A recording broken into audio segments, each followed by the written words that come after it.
వివాహమైన కొంతకాలానికి ఆరోగ్యం క్షీణించి విచిత్ర వీరుడు కూడా మరణిస్తాడు. సత్యవతి కురువంశ అభివృద్ధి కోసం భీష్ముడిని వివాహం చేసుకోమని చెప్పిద్ది. కానీ భీష్ముడు, నేను నా తండ్రి కోసం ప్రతిజ్ఞ చేశాను, ప్రతిజ్ఞ లేదు అంటే భీష్ముడు ప్రాణంతో లేనట్టే, నేను వివాహం చేసుకోలేను మాత, నా జీవితం మొత్తం హస్తినాపుర రాజ్యానికి కురువంశాన్ని ఒక సైనికుడిలా రక్షిస్తూ ఉంటాను అని సత్యవతికి చెప్తాడు.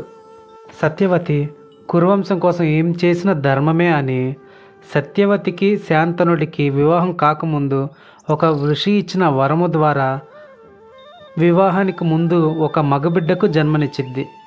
అతని పేరు మహర్షి కృష్ణ దయపాయన వ్యాసుడు. కురువంశ అభివృద్ధి కోసం మహర్షిని హస్తినాపుర రాజ్యానికి తీసుకొని వస్తారు.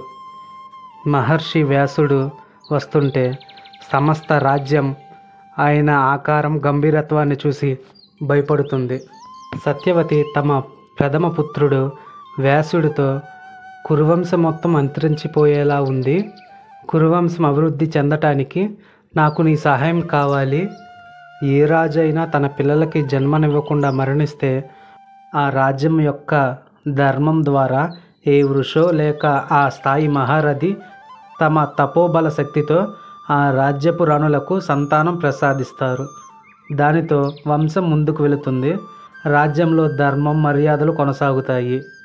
నువ్వు కూడా ఈ కార్యం కోసమే జన్మించావు పుత్ర అని సత్యవతి మహర్షి వ్యాసుడిని సహాయం కోరుతుంది. వ్యాసుడు, నేను ఈ కార్యానికి ముందు నా దేహాన్ని శుద్ధి చేసుకోవాలి, కొంత సమయం పడుతుంది మాత అని సత్యవతికి చెప్తాడు. కానీ సత్యవతి, ఆ సమయం లేదు నీకు, నీ ధర్మాన్ని ఇప్పుడే నిర్వర్తించు అని సత్యవతి వ్యాస మహర్షితో చెప్తుంది.